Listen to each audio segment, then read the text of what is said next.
23 April প্রথম দফা নির্বাচন। প্রবীণ ভোটার ও বিশেষভাবে সক্ষম ব্যক্তিদের বাড়িতে গিয়ে ভোট গ্রহণ প্রক্রিয়া শুরু নির্বাচন কমিশনের। যেসব ভোটাররা কমিশনের কাছে বাড়িতে ভোট দেওয়ার আবেদন করেছিলেন তাদের জন্য এই ভোট গ্রহণ ব্যবস্থা।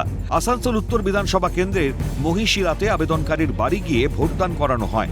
মঙ্গলবার ভোটকর্মীর সঙ্গে কেন্দ্রীয় বাহিনী এবং সংশ্লিষ্ট এলাকার বিএলও উপস্থিত ছিলেন। 3-4 রকমের ফর্ম বার করে দিল, সেইগুলোতে সই করানো হলো, সই করলাম সব। তারপরে আমাকে চারদিকে ঘেরা দিয়ে দিল একটা, তার ভেতরে বললো যে টিক দিয়ে দিন, যেটা পছন্দ করবেন সেইটাই। সেটাতে আমি টিক মারলাম। আমি ওটাকে ফোল্ড করলাম, ওনারা এতে ভরে সিল করলেন, তারপর আমার আঙুলে কালি দিলেন।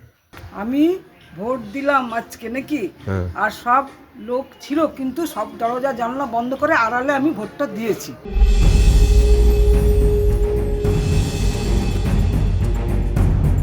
আগামী 23 এপ্রিল প্রথম দফায় বাঁকুড়ার 12টি কেন্দ্রে ভোট। তার আগেই জেলায় মঙ্গলবার শুরু হলো প্রবীণ ও বিশেষ চাহিদা সম্পন্ন ভোটারদের ভোট গ্রহণ প্রক্রিয়া। এদিন সকাল 8টা থেকে ভোটকর্মীরা বাড়ি বাড়ি গিয়ে ভোট গ্রহণের কাজ শুরু করেন। জেলা শাসক তথা জেলা মুখ্য নির্বাচন আধিকারিক অনিশ দাশগুপ্ত বলেন, কেন্দ্রীয় বাহিনীর সদস্য ছাড়াও একজন মাইক্রো অবজারভার ভোটকর্মীরা থাকছেন। পাশাপাশি রাজনৈতিক দলগুলির নির্ধারিত প্রতিনিধিদের থাকার কথা বলা হয়েছে। ভোট গ্রহণ প্রক্রিয়া চলবে 16 এপ্রিল পর্যন্ত। একই সঙ্গে জেলায় প্রায় 12,000-এর মতন ভোটারের বাড়িতে ভোটদানের ব্যবস্থা করা হয়েছে বলে তিনি জানান। আমাদের টিমে সিএপিএফও থাকবে, ওখানে একজন মাইক্রো অবজারভার থাকবে, সেন্ট্রাল গভর্নমেন্টের পোলিং পার্সোনাল থাকবে, আর প্লাস আমরা পলিটিক্যাল পার্টিজ ক্যান্ডিডেটসদের যারা এজেন্টস আছে ওদেরকেও রিকোয়েস্ট করবো ওরা যদি থাকে। 14 তারিখ থেকে স্টার্ট হয়েছে, আমরা আশা করছি যে 16 তারিখের মধ্যে আমরা যেন শেষ করতে পারি। কিন্তু হতেই পারে যে আমরা যদি বাড়িতে গেলাম ওদেরকে পেলাম না, আবার সেকেন্ড টাইম যেতে হতে পারে, তো তাহলে তখন একটু শিডিউলটা কয়েকটা বাড়িতে রিভাইজ। কমিশনের এই উদ্যোগকে স্বাগত জানিয়েছেন সংশ্লিষ্ট ভোটার এবং তাদের পরিবার সদস্যরাও। বাঁকুড়াবাসী সিদ্ধার্থ সিংহ ঠাকুর বলেন, বয়সের নিম্নসীমা 85 থেকে কমিয়ে 60 থেকে 65 করলে অনেকেরই সুবিধে হবে। আমার মা দিলেন। কেমন লাগছে এই যে বাড়িতে এসে ভোট নিচ্ছেন? খুব ভালো লাগছে।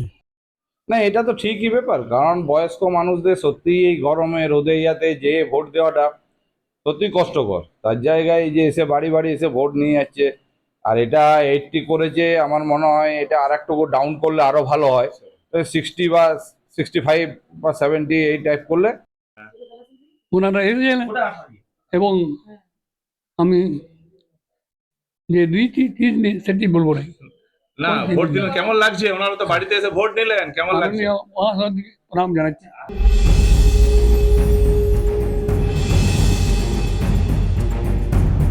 প্রশাসন সূত্রে খবর, পশ্চিম মেদিনীপুর জেলার ঘাটাল পুরসভার 10 নম্বর ওয়ার্ডের গড় প্রতাপনগর এলাকাতেও বাড়িতে বসেই ভোট দিলেন বৃদ্ধ ও অসুস্থ ভোটাররা।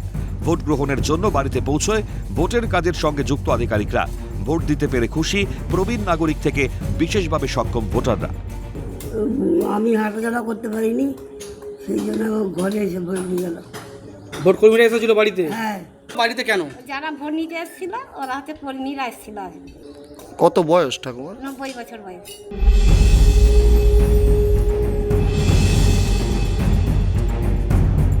দুর্গাপুর পূর্ব বিধানসভার কাকসা ব্লকে এই ব্যবস্থার আওতায় প্রায় 90 জন ভোটার ব্যালটের মাধ্যমে তাদের ভোটাধিকার প্রয়োগ করলেন। নির্দিষ্ট প্রশিক্ষণপ্রাপ্ত দল প্রতিটি ভোটারের বাড়িতে পৌঁছে গিয়ে শান্তিপূর্ণভাবে ভোট গ্রহণের কাজ সম্পন্ন করল। কেন্দ্রীয় বাহিনীর জওয়ানদের উপস্থিতিতেই চলে ভোট গ্রহণ। সম্পূর্ণ ভোট গ্রহণ প্রক্রিয়াটি ভিডিওগ্রাফির মাধ্যমে রেকর্ড করা হয়। রাজেশ সেনগুপ্ত, অভিষেক চক্রবর্তী, স্বরূপ রায় ও পার্থপ্রতিম সরকারের রিপোর্ট, ক্যালকাটা নিউজ।